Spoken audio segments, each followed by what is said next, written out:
अबे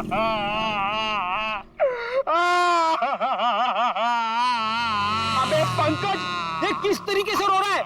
कम से कम रोने का तरीका तो सुरीला होना चाहिए, इतना बेसुरा नहीं। अरे मैं रो रहा हूँ, कोई रियाज नहीं कर रहा हूँ जो मुझे सुर ताल और ये सब सिखा रहे हो। देख, मैंने तुझे पहले ही कहा था मुझे कस के पकड़ना।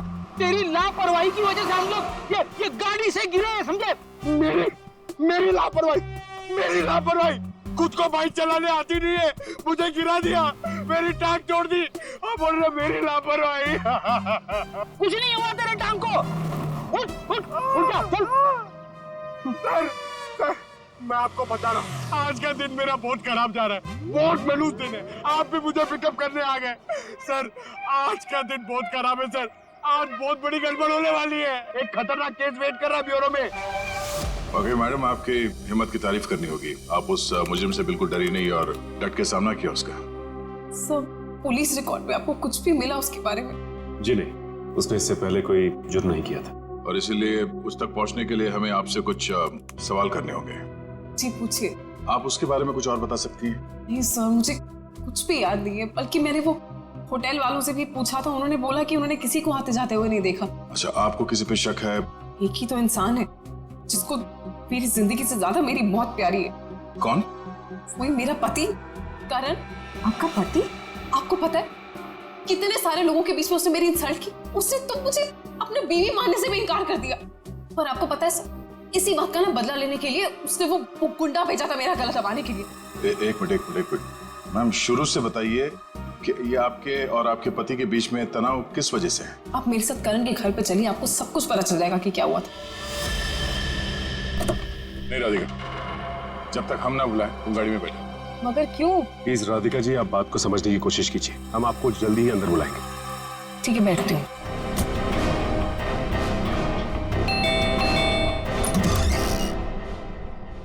जी, आप लोग? सीआईडी। सीआईडी? अंदर आइए प्लीज। आइए बैठिए। ये आप लोग कहीं बाहर जाने वाले हैं क्या? नहीं, हम बस बाहर से आए ही थे, मगर बात क्या है? आपकी तारीफ? जी, ये मेरे मामा हैं, जतिन मामा, और मैं करण कुमार, इस घर का मालिक। क्या बात है ऑफिसर, आप लोग यहाँ ऐसे? मुझे थोड़ी घबराहट सी हो रही है। घबराने की कोई जरूरत नहीं। देखिए, हम लोग सिर्फ आपकी बीवी से कुछ पूछताछ कर रहे हैं। मेरी बीवी? वो तो ऊपर है। ऊपर है? वो तो नहीं, हम उनसे ऊपर ही चल के मिल लेते हैं, आपकी श्रीमती जी से। आखिर बात क्या है ऑफिसर? अनीता ने आप लोगों को बुलाया? वो भी पता चल जाएगा, आइए। आइए।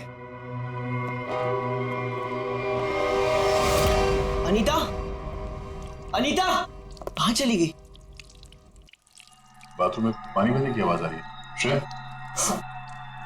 हाँ, इस वक्त उसके नहाने का समय होता है। अनीता जी, अनीता जी। सर, दरवाजा खुला है। अनीता जी।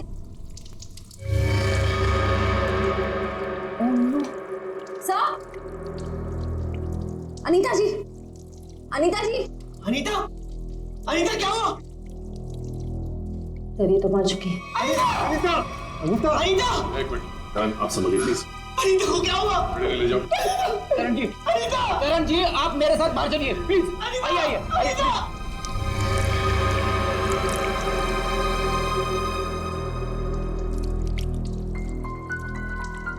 देखो मैं सुराग मिलता है क्या? यस।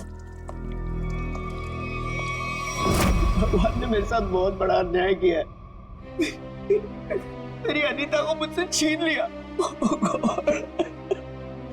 करण बेटा, संभालो अपने आप को।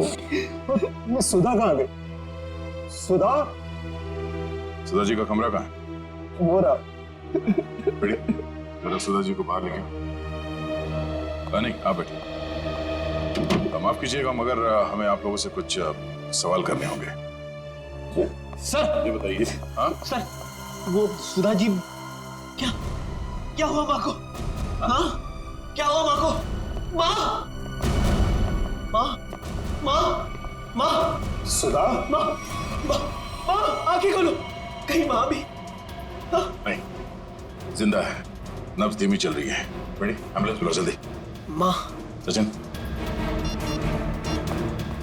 माँ आंखें खोलो माँ। माँ माँ आंखें खोलो। इन दोनों का कहना है कि ये अभी भी घर आए हैं। पता लगाना होगा कि सच्चाई क्या है।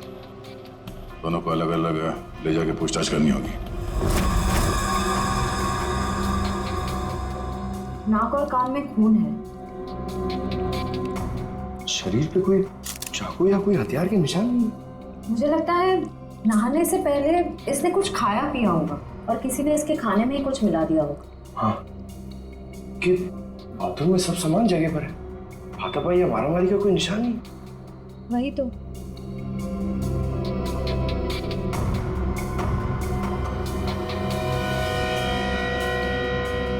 श्रेया मैम, अनीता की बॉडी पे कोई टैल्कम पाउडर लगा हुआ है क्या? नहीं तो इनफैक्ट पूरे बाथरूम में ही कहीं कोई टैल्कम पाउडर नहीं है। तो ये क्या है?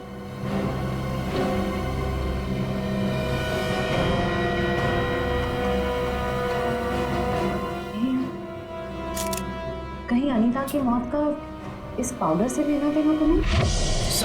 सर मैं भी अपनी माँ के साथ अस्पताल जाना चाहता हूँ सर। मुझे उनकी बहुत चिंता हो रही है, प्लीज सर मुझे जाने दीजिए। घबराइए नहीं, हमारा एक ऑफिसर गया आपकी माँ के साथ उनका ध्यान रखने के लिए। और एक बार ये तहकीकात पूरी हो जाए हमारी, उसके बाद आप भी जा सकते हैं हॉस्पिटल अपनी माँ से मिलने। सर आपको जो भी पूछना है आप पूछिए सर। यहाँ आपके घर में 4 लोग थे। अनीता जी का खून हो गया, आपकी माँ बेहोश पड़ी थी, तो अब बचे 2, आप और आपके मामा जी। आप हम दोनों पे शक कर रहे हैं? क्या करें हम, सीआईडी वालों का काम ही कुछ ऐसा होता। शुरुआत शक की बुनियाद से ही होती है। अब हम पर शक कर रहे हैं सर? हमारे घर में इतने सारे नौकर भी तो हैं। मेरा मतलब थे। आज दोपहर को माँ ने सारे नौकरों को पनवेल भेज दिया सर, हमारे फार्म हाउस पे। वहाँ पे रेनोवेशन चल रही है, लेकिन अब तक तो उनको आ जाना चाहिए था। आज ही नौकर को बाहर भेजा और आज ही ये सब कुछ हो गया। ये कोई संयोग तो नहीं हो सकता। आपने आखिरी बार अनीता को जिंदा कब देखा था? आज दोपहर को 1 बजे से। उसके बाद मैं ऑफिस चला गया और फिर मामा जी के साथ वकील के यहाँ। करण ने मुझे 1:30 बजे संगानेर रोड से पिकअप किया। वहां से हम वकील के पास गए। और इस बीच आप दोनों की अनीता जी या सुधा जी से कोई बात हुई थी? नहीं, कोई बात नहीं, कोई फोन भी नहीं आया। वकील के साथ मीटिंग करने के बाद हम 4 बजे तक घर लौट आए। और घर का दरवाजा किसने खोला? मैंने आपको कहा ना, घर में सबके पास एक चाबी है घर की। मैंने अपनी चाबी से दरवाजा खोला और मैं और मामा जी घर में आ गए। हमें 5 मिनट भी नहीं हुए थे बैठे हुए कि घर की घंटी बजी और देखा कि आप लोग आ गए सर। और इस बीच आपने जाके देखा नहीं कि आपकी माँ और आपकी बीवी अनीता कहाँ है? सुधा दीदी रोज दोपहर से शाम दवाई खा के सो जाती थी, मगर हाँ, घर लौटने के बाद करण ऊपर जरूर गया था। क्या कहा आप? करण ऊपर गया था? जी।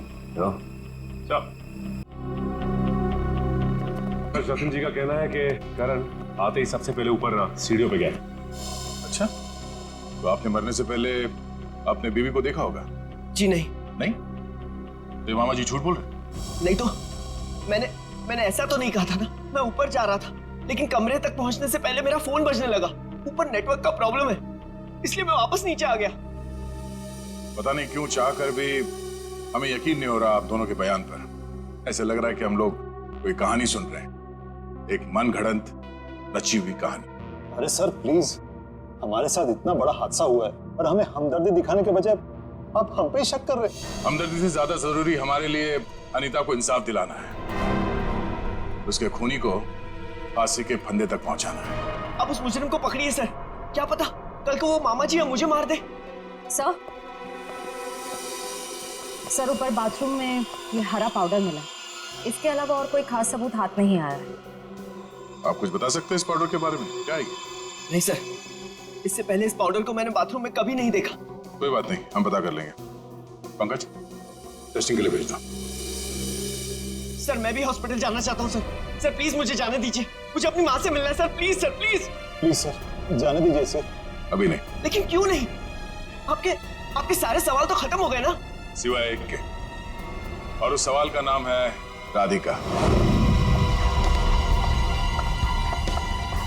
अरे ये तो वही लड़की है। ये वही है जिसने मुझे 2 थप्पड़ मारे थे। तुम्हारी हिम्मत कैसे हुई यहाँ आने की? तुम्हारे जैसे आदमी को 2 नहीं 200 थप्पड़ पड़ने चाहिए। गुंडा भेजा था ना तुमने मेरा गला दबाने के लिए? क्या बकवास कर रही हो तुम? सर मुझे लगता है यही वो है जिसने अनीता को मारा है। अब इसे गिरफ्तार कर लीजिए। मैं अनीता को क्यों मारूंगी? हाँ, मैं तुम्हारी पहली बीवी हूँ और तुम्हें पाने के लिए मुझे गुनाह करने की जरूरत नहीं है। एक मिनट, शांत हो जाइए। कौन सच बोल रहा है, कौन झूठ, अभी पता चल जाएगा। करण, पहले तुम बोलो। ये मेरी बीवी राधिका नहीं है, क्योंकि मेरी बीवी राधिका वो है वहां जो उस तस्वीर में। सर, आज से 2 साल पहले एक हादसे में राधिका गुजर गई। ये भला मेरी पत्नी कैसे हो सकती है? सर, ये झूठ बोली है, ढोंग कर रही है ये। जब से ये मेरी जिंदगी में आई है ना, सब गलत हो रहा है, सब गलत हो रहा है। मेरी अनीता गुजर गई, मेरी माँ अस्पताल चली गई, और आज पहली बार ऐसा हुआ है कि हमारे घर में सीआईडी आई है। तुम्हारी बीवी अनीता को मैंने नहीं मारा है, और सासू माँ भी मेरी वजह से अस्पताल ले गई है, समझे? तो क्या सासू माँ? Sir just look at her, कितना झूठ बोल रही है। एक मिनट करण। मैम, फोटो में जो ये लड़की है, उसका चेहरा और आपका तो बिल्कुल अलग। कोई मेल लिखा था, जमीन आसमान का फर्क। सर, अब मुझे 2 मिनट दीजिए, मैं साबित कर दूंगी कि ये फोटो वाली लड़की वही हूँ। ठीक है, साबित कीजिए। सर, तुम और मैं 2013 जुलाई में जयगढ़ गए थे ट्रैकिंग के लिए। तुम और मैं नहीं गए थे, मैं और मेरी पत्नी राधिका गए थे। लेकिन तुम्हें कैसे पता चला? उस वक्त एक हादसा हुआ था, एक लड़की की मौत हो गई थी पहाड़ से नीचे गिर के। वो लड़की मैं थी, राधिका तुम्हारी बीवी। तुम? मैं पहाड़ से नीचे गिर गई थी, तुमने तो मुझे ढूंढने तक की कोशिश नहीं की थी। ढूंढा था, करण ने खुद मुझे बताया था। जी, इन्होंने बोला और आपने मान लिया। सर, मैंने अपनी पत्नी को ढूंढने की बहुत कोशिश की, दिन रात कोशिश की, लेकिन मुझे उसकी लाश तक नहीं मिली। कैसे मिलती तुम्हें उसकी लाश? हाँ, मैं मरी नहीं थी, मैं जिंदा थी, और तुम्हारे सामने खड़ी हूँ। सर ये फिर से झूठ बोल रही है। सर, एक मिनट, जब आप पहाड़ से गिरी तो फिर तो बच कैसे गई? क्योंकि कुछ सांसें बची थी मेरे अंदर। आपको पता है, 2 साल लगे थे मेरी हड्डियां छोड़ने में, पूरा चेहरा खराब हो गया था मेरा। वो तो शुक्र है डॉक्टर पुनीत का, जिन्होंने मुझे नया चेहरा दिया। लेकिन शादी को देखिए, अभी तक मारने को तैयार नहीं कि मैं इसकी बीवी हूँ। सर झूठ बोल रही है, ये बेकार की कहानियां बना रही है, ढोंग कर रही है। क्यों झूठ बोल रही हो? क्या करूं मैं? कहां खींच के दिखाऊं कि मैं तुम्हारी बीवी हूं? तुम्हें जो करना जाके करो, जिससे पता करना जाके करो। मैं क्यों करूं? सच क्या है और झूठ कौन बोल रहा है, वो भी सामने आ जाएगा।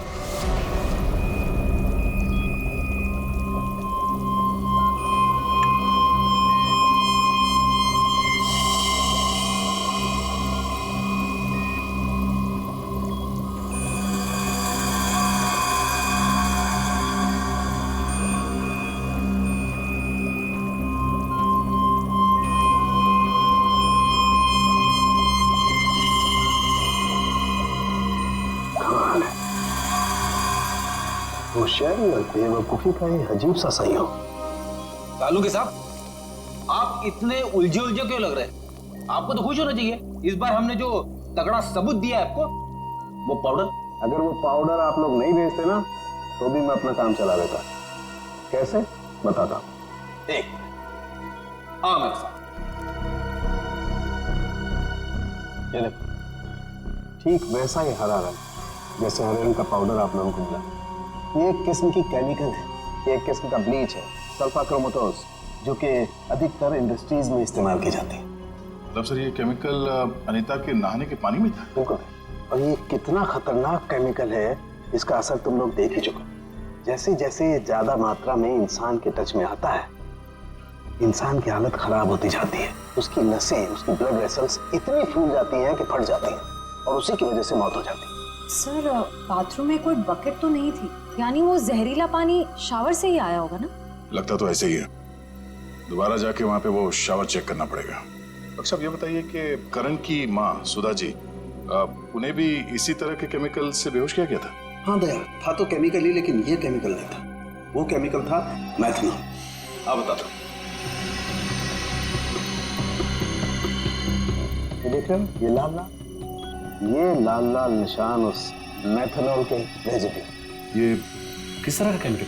ये केमिकल इंसान को पूरी जिंदगी के लिए पैरालाइज कर देता है। मतलब खूनी सुधा जी को मारना नहीं चाहता था, उन्हें हमेशा के लिए अपाहिज बनाना चाहता था। लगता तो ऐसा ही। कोई आपसी दुश्मनी का मामला लगता है सर। एक को मार दिया और एक को जिंदा लाश बना दिया। क्या अनीता जिस पानी से नहा रही थी उसमें जहर था? इसलिए अनीता की मौत के बाद इस बाथरूम के और टंकी के पानी के इस्तेमाल पर रोक लगा दी गई थी। लेकिन हम सब इसी टंकी के पानी से नहाए थे, फिर हमें कुछ क्यों नहीं हुआ? इसका जवाब भी बहुत जल्द मिल जाएगा आपको। सर, मुझे तो नौकरों पे शक है। हम तो पनवेल वाले फार्म हाउस पर थे, और हम क्यों मिलाएंगे मेम साहब के नहाने के पानी में जहर? और ये पानी हमारे बाथरूम में भी आता है। ठीक है, आप सब लोग यही रहिए। उस जहरीले पानी का असर सिर्फ अनीता पे क्यों हुआ और बाकी किसी पे क्यों नहीं हुआ, वो अभी पता चल जाएगा। पंकज,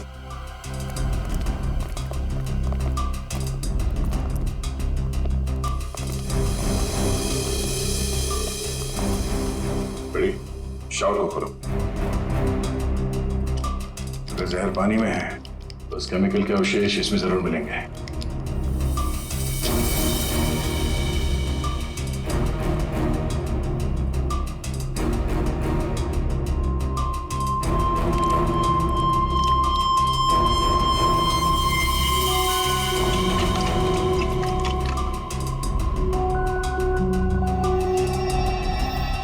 ये देखो, ये क्लोरीन नहीं है, जहर है। पानी की टंकी में ही जहर है, यहाँ पे नहीं डाला गया। चलो ऊपर। जवाब चाहिए ना आपको? चलिए ऊपर।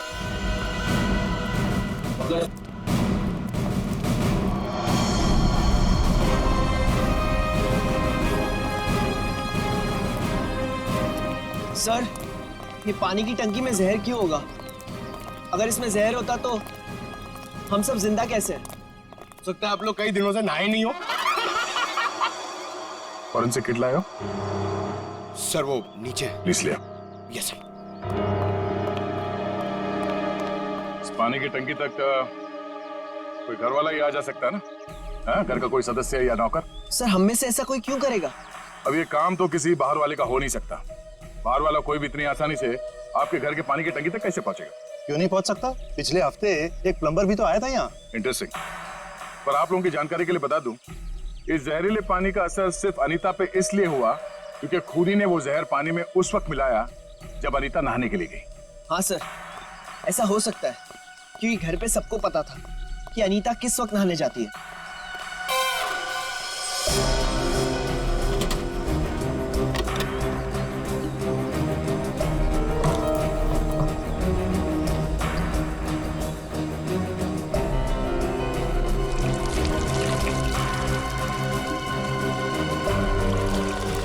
थैली यहाँ कैसे? बस करो।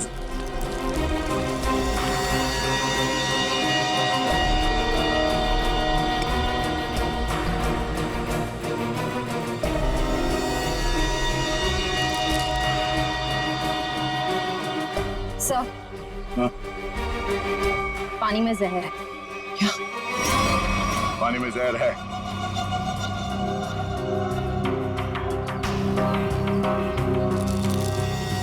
तंगुस?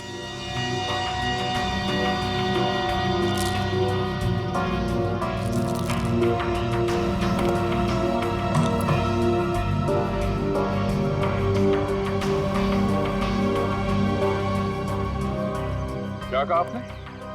एक हफ्ते पहले प्लम्बर आया था? जी। लगता है उसी दौरान ये सब हुआ है। किसी ने वो जहर इस प्लास्टिक में डालकर यहाँ पे रख दिया था और उसे तंगुस से बांध के नीचे कनेक्ट किया था। और जैसे ही अनीता बाथरूम में गई नहाने के लिए, उसने तंगुस को खींचा। प्लास्टिक के अंदर जो जहर था वो पानी में घुल गया और अनीता की मौत हो गई। लेकिन सर, घर के किस सदस्य का काम है ये? कैसे पता चलेगा? अगर किसी ने तंगुस यहाँ से खींचा है तो जरूर आसपास किसी न किसी ने तो देखा होगा कुछ। आसपास लोगों से पूछते हैं। क्या आसपास किसी ऐसे आदमी से पूछना होगा जो घंटों एक ही जगह पे बैठा रहता है, जैसे कोई दुकानदार, फेरी वाला, कोई बिल्डिंग का वॉचमैन।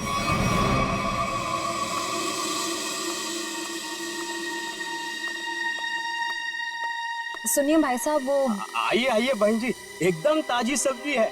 कौन सी दूं? नहीं, मुझे सब्जी नहीं लेनी है, मैं सीआईडी से हूँ। हमें आपसे कुछ सवाल करने। सवाल? कौन से मैडम सवाल? तो आप रोज बैठते हो यहाँ पे सब्जी बेचने? पिछले 2 साल से हम यहाँ दुकान लगा रहे हैं साहब। तो पिछले 2 साल से आप ये सामने वाला घर भी देख रहे होंगे? हाँ साहब।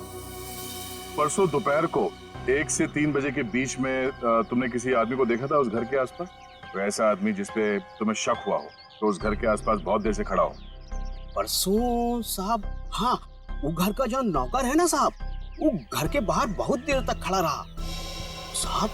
वो दीवार से सट के किसी को फोन कर रहा था। हाँ, सामने आएगा तो पहचान लोगे ना? पहचान लेंगे। गुड। ओके सर, तो मालूम है ना क्या करना है? हाँ सर, आज वो घर पे कपड़े धोने का टर्न मेरा है और जूनियर को मेरे कुत्ते को खाना भी खिलाना था और एक काम था सर वो यार। पंकज, तुम हमेशा से इतने इंटेलिजेंट थे क्या? मैं इस केस की बात कर रहा हूँ। अरे ये सर सॉरी, थोड़ा कंफ्यूज हो गया था सर। तो जाके उस घर से नौकरों को ले आओ और हाँ, उन्हें क्या कहना है पता है ना, कि वो भी मुझे समझाना पड़ेगा। नहीं सर, पता है सर, मैं अभी लेके आता हूँ। सर, इसे अकेले क्यों भेज दिया? जरूर कुछ ना कुछ गड़बड़ करेगा ये। अच्छा, मोटो भाई की एक्सीडेंट जैसी गड़बड़? आपको पता चल गया? सीआईडी में हूँ, बाहर की खबर रखने से पहले अंदर क्या हो रहा है ये जानना बहुत जरूरी है। इसमें मेरी गलती नहीं थी, पंकज की थी। रेडी, अभी शिकायत विकायत करना बंद करो। अच्छा पंडित, वो भाजी वाला देख रहे हो? वो वहाँ, हाँ, जिसने आपके पीवी के नहाने के पानी में जहर डाला है, वो उसे पहचानता है क्या? चलो जल्दी इधर आओ। जरा पहचान कौन है इनमें से? हाँ साहब, ये तुम? अरे मुझे क्यों फंसा रहे हो? तुम्हें जरूर कोई धोखा हुआ है। कौनो धोखा नहीं हुआ साहब, ये है वो। नहीं साहब, मैं सही कह रहा हूँ साहब, सब मैं सच कह रहा हूँ साहब। देख प्रीतम, हम जानते हैं कि तूने खुद ये सब नहीं किया, मगर तूने किसी के कहने पे जरूर किया है। अगर तुम हमारे साथ कोऑपरेट नहीं करोगे तो शायद फंस जाओगे, है ना? बोल। बबलू प्लम्बर साहब, उसने 20,000 रुपए दिए थे। मैंने तो साहब तार खींच के केमिकल मिलाया था साहब, अनीता मैडम के नहाने के टाइम पर साहब, और कुछ नहीं साहब। जिस थाली में खाया उसी में छेद किया। 20,000 रुपए के लिए ईमान बेच दिया तुमने। गलती हो गई साहब, गलती हो गई साहब। मुझे सजा कानून देगा। अब ये बता, वो प्लम्बर बबलू कहाँ मिलेगा?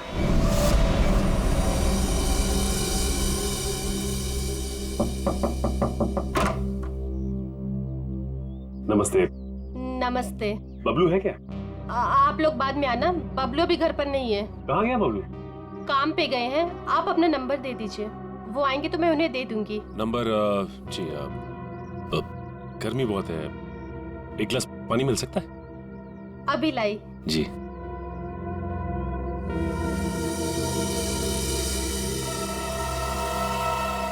ये क्या? बबलू के प्लम्बिंग का सामान तो यहीं पड़ा हुआ है।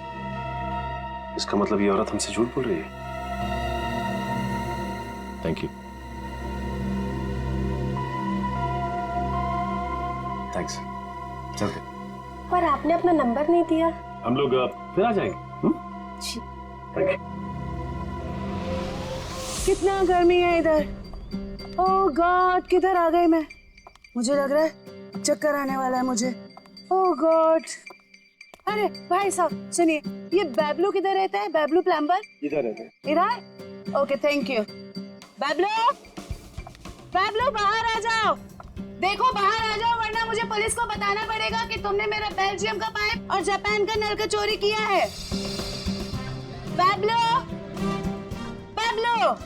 आप कौन हो मेम साहब, और इस तरह से शोर क्यों मचा रहे हो? अरे कैसे शोर नहीं मचाएगा? मेरे घर में बैबलू ने डाका डाला है, डाका, रॉबरी किया है। 1.5 लाख का पाइप चोरी किया है मेरा इटालियन मार्बल वाला बाथरूम से, एंड 2 लाख का जापान का नल का चोरी किया है। 2 लाख का नल का? इन अमीरों के पास कितने फालतू पैसे होते उड़ाने के लिए। देखो मेरा टाइम वेस्ट नहीं करो। बैबलू, लास्ट वार्निंग दे रही हूँ तुम्हें, मैं पुलिस को फोन कर रही हूँ। मैडम, आपको जरूर कोई गलतफहमी हुई है। मैंने जापान का नलका देखा ही नहीं, तो उसे चुराऊंगा कैसे? अब तो जापान के नलके की छोड़ और जेल के नलके की सोच।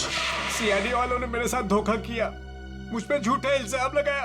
क्या करे, कभी कभी चूहों को बिल से निकालने के लिए सीआईडी को ऐसी चालबाजियां करनी पड़ती, समझा? अब बोल, अनीता को जहर क्यों दिया? जहर? पाउडर में जहर था? मुझे वाकई नहीं पता था। तुझे क्या लगा पानी के कीड़े मारने की दवा है वो? हा? पता नहीं साहब, मैंने इतना सोचा ही नहीं था। 50,000 रुपए मिल रहे थे, मैंने बिना दिमाग लगाए चुपचाप काम कर दिया। किसने दिए 50,000 रुपए तुझे? मुझे नहीं पता, एक फोन आया था होटल से। कौन से होटल से फोन आया था? Excuse me ma'am. Good afternoon sir. Good afternoon ma'am. हमारे होटल में आपका बहुत बहुत स्वागत है। अरे वाह, इतने प्यार से हमारा स्वागत किया। जनरली सीआईडी को देख के तो लोग मायूस हो जाते हैं। सीआईडी? क्या बात है सर? इसे पहचानती हैं आप? नहीं पहचानती। क्या बात, मतलब आपने कभी देखा ही नहीं है? याद तो नहीं आ रहा है। ठीक है, हम आपको याद दिला देते हैं। बबलू नाम है इसका। पिछले हफ्ते यहाँ इस होटल से एक पैकेट लेने आया था आप ही के होटल में किसी गेस्ट से।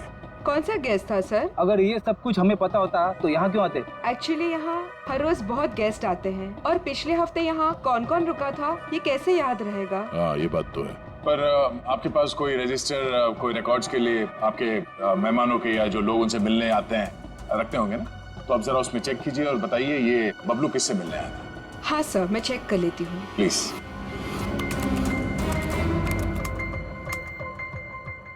हाँ सर, मिल गया। ये 25 सितंबर की बात है। यहाँ 209 के जो गेस्ट थे उन्होंने बबलू के लिए पार्सल छोड़ा था रिसेप्शन पे। और चेकआउट कब कर गया वो? अब तक तो नहीं किया सर। मतलब वो अभी कमरे में है? नहीं, एक्चुअली मैंने उन्हें होटल के कॉफी शॉप में जाते हुए देखा था। नाम क्या आपके इस गेस्ट का? जरा देखो कहाँ है वो। ये देखिए सर, ये रहा। मिस्टर करण, आप यहाँ? ये सवाल तो मैं भी आप लोगों से पूछ सकता हूँ। हाँ, ये बात तो है, ये सवाल आप भी कर सकते हैं, मगर चूंकि सवाल हमने पहले किया है तो आप जवाब दीजिए। वो मुझे यहाँ का ऑमलेट और कॉफी बहुत पसंद है, इसलिए थोड़ी पेट पूजा करना आ गया था। अरे वाह, तुम मेरे लिए भी बोल दीजिए। सर, मेरे पेट में चूहे दौड़ रहे हैं। हमारे चूहों को कह दो कुछ देर के लिए इंतजार करें, क्योंकि हम यहाँ जिस खास शख्स से मिलने आए हैं पहले उससे तो मिलने। खास शख्स कौन है? आओ मिला दो।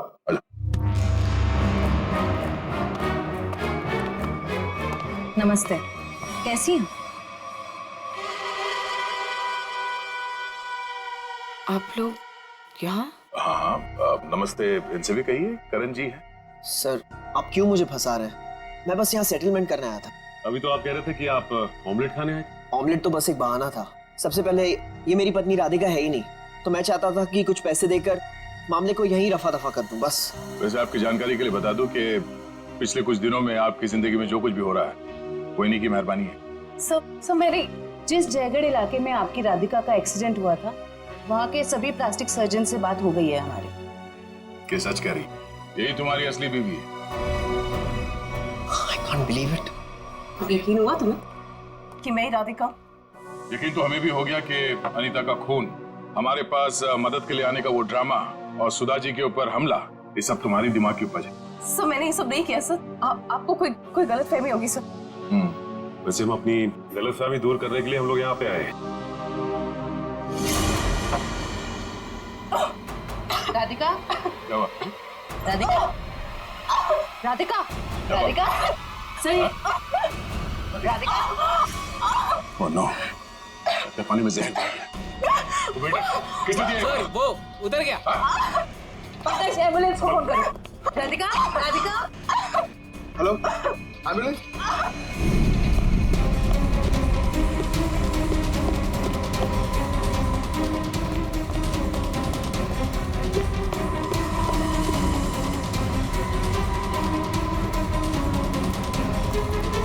और कहाँ भाग हो गया?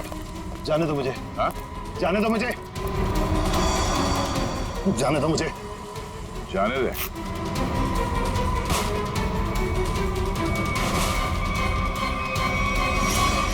अम्मा जी, आप?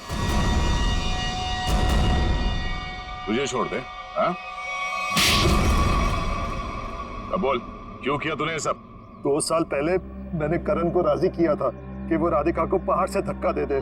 बुद्धि भ्रष्ट हो गई थी मेरी, दिमाग खराब हो गया था जो मैंने आपकी बात सुन ली। आगे बताओ, सुधा जी के इस हालत के जिम्मेदार तुम ही हो ना? सुधा के खाने में मैंने ही गड़बड़ की थी। और राधिका जब पहाड़ से नीचे गिरने के बाद भी नहीं मरी तो तुमने इसके दिमाग में जहर घोला।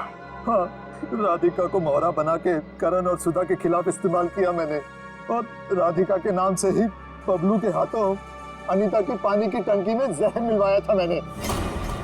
ये भी बता दो कि ये सब नेक काम तुमने किस लिए किए? बदला लेना चाहता था मैं। किससे? अपनी चचेरी बहन सुधा से। 1000 लालची आदमी मरे होंगे तब जाके सुधा का जन्म हुआ होगा। शुरू से ही उसकी नजर मेरे पैसों पर थी। मेरे भोले भाले माँ बाप को बेवकूफ बनाकर उसने हमारी पूरी जायदाद पर कब्जा कर लिया था। एक एक पैसे के लिए मोहताज बना दिया था उसने मुझे। सिर्फ इतना ही नहीं, मेरे बच्चे को भी अस्पताल में मार दिया था उसने ताकि सब कुछ करण का ही बना रहे। माना कि सुधा ने बहुत गलत किया तुम्हारे साथ, मगर उसके लिए तुमने जो रास्ता चुना है वो भी सही नहीं है। बदले की भावना ने मेरे जमीर को अंधा बना दिया था। मेरा तो सिर्फ एक ही मकसद था, इस परिवार का नामो निशान मिटा देना। मामा जी, मैं कभी सपने में भी नहीं सोच सकता था कि आपके दिल में इतना जहर होगा। जब दिल में जहर भरा होता है तो उसका अंजाम भी जहरीला ही होता है। सुधा ने जो किया उसकी सजा तो तुमने उसे दे दी। अब करण और तुम्हारा इंसाफ।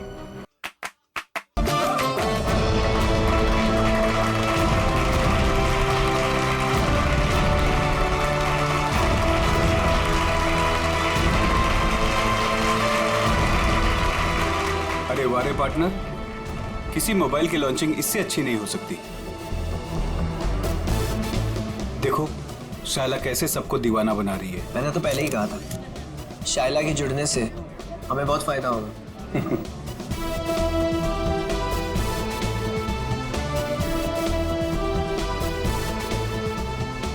Thank you, thank you, thank you. Global mobile के नए फोन के लॉन्च पर आप सभी का स्वागत है। उम्मीद है आप सभी को बहुत मजा आ रहा होगा और आप मीडिया वालों की बेसब्री को मैं समझ सकता हूँ। आपके सवालों का जवाब देने आ रहे हैं हमारे ग्लोबल मोबाइल के सीईओ मिस्टर करण।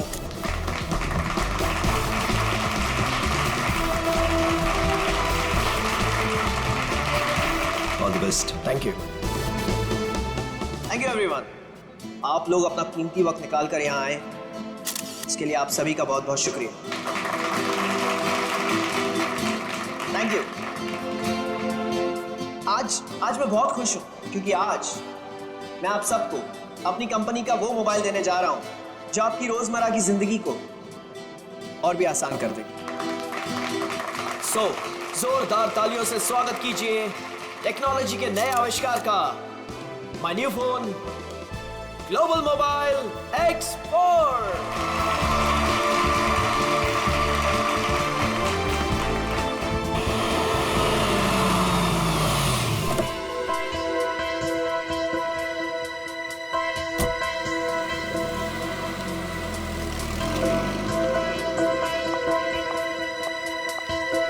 वेलकम मैडम, आइए आइए। फंक्शन कहाँ चल रहा है? हॉल नंबर 1 में। ओके। क्या ये बात सच है कि आपका मोबाइल बाकी मोबाइल की तुलना में बेहतरीन बैटरी लाइफ और परफॉर्मेंस देंगे? अभी जो हमने सॉफ्टवेयर का इस्तेमाल किया है वो बहुत ही एडवांस्ड है और ये हमारे फोन को एक नया करण करण करण करण करण ये कौन है मामा जी? पता नहीं। मैं तुम्हें देखिए कितनी खुश हूँ करण। मैं कितना परेशान हो गई थी। I am so happy to see you. Excuse me, छोड़िए। कौन है आप? क्या बदतमीजी है? मुझे लगा तुम मुझे पहचान लोगे और यहाँ पर क्या लगा रखा है? हाँ, मुझे मेरे नाम से बुलाओ ना। मुझे पता भी नहीं कि तुम कौन हो, तो तुम्हारा नाम कैसे पता चलेगा मुझे? तुमने अपना एड्रेस बदल दिया, अपना फोन नंबर बता दिया, फिर भी मैंने तुम्हें ढूंढ निकाला। 2 साल इंतजार किया है मेरे कारण। 2 साल? Hey, no photographs. नीचे कीजिए। No camera please, please please. अब मैं समझा, तुम्हें जरूर किसी और मोबाइल कंपनी ने भेजा है हमारे इस फंक्शन को खराब करने के लिए, राइट? क्या कह रहे हो तुम? हाँ, सही कह रहा हूं मैं। इतनी घटिया हरकत करने के लिए कितने पैसे मिले? बस बहुत बोल दिया तुमने। हाँ, बहुत अपमान कर दिया तुमने मेरा। तुम्हें जानना है ना कि मैं कौन हूँ? हाँ, मैं तुम्हारी बीवी हूँ, राधिका। कुछ याद आया? बस बहुत हो गया। एक शब्द भी बोला ना, वरना सिक्योरिटी को बुला के तुम्हें धक्के मार के यहाँ से बाहर निकाल दूंगा मैं। सिक्योरिटी! धमकी किसको दे रहे हो तुम? हाँ, जिसको जाके बोलना है ना बोलो जाके। साथ फेर ली मैंने तुम्हारे साथ, शादी की है मैंने तुमसे। इनफ! बहुत बोल लिया यार तुमने। करण बेटा शांत हो जाओ। इस रिश्ते के बीच में अब और कोई नहीं आएगा। करण रुको।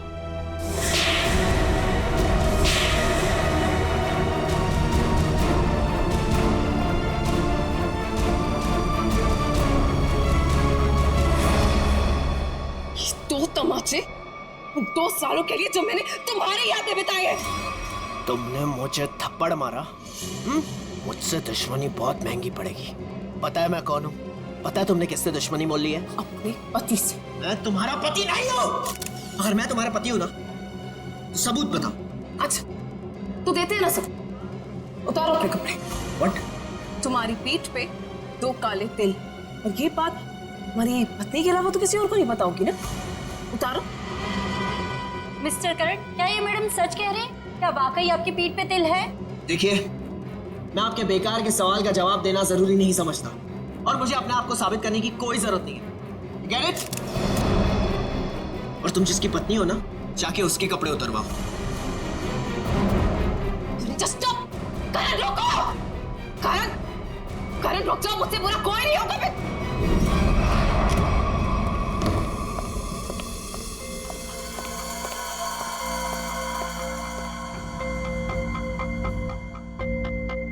छोड़ूंगा नहीं मैं उस औरत को।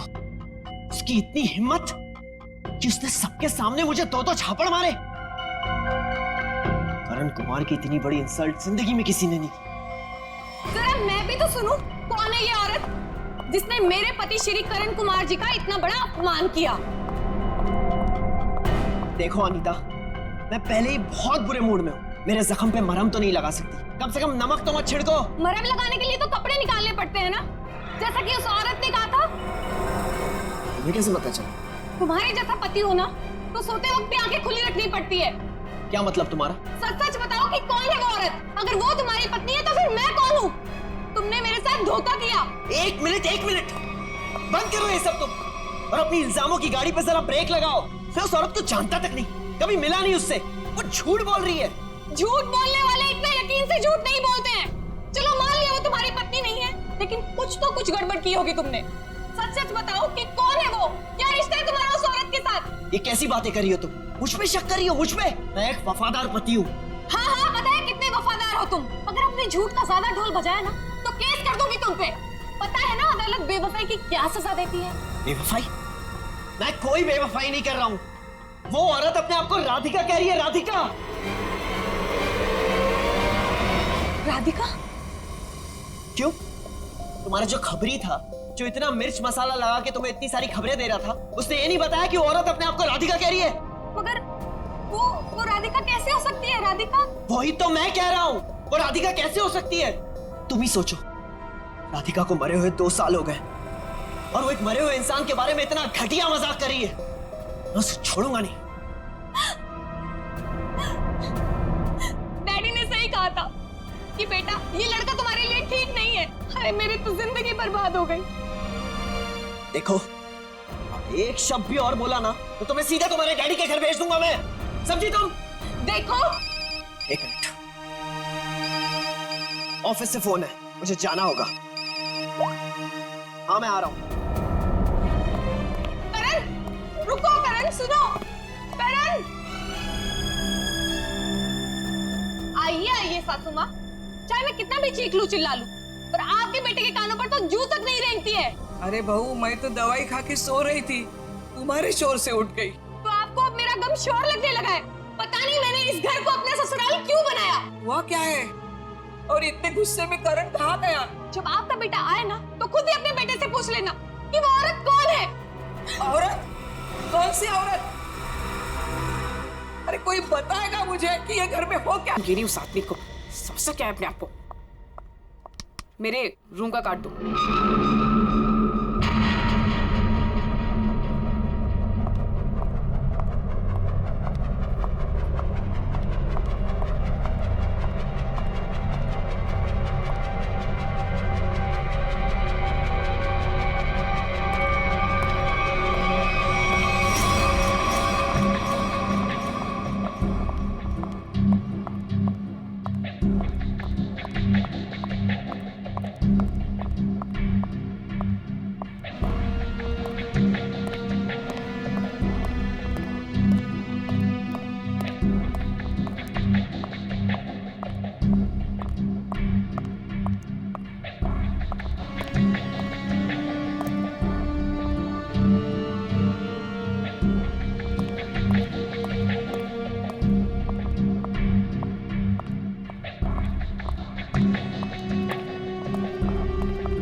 बहुत होशियार समझती है अपने आप को।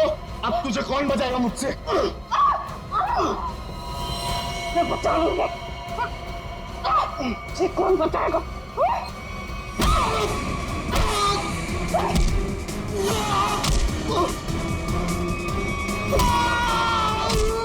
किसने भेजा तुझे? हाँ? मेरे पति के दूसरे बीवी ने भेजा है ना? तुझे पता है वो नकली है, इसलिए मैं हूँ। तुझे पुलिस वाले बताएंगे।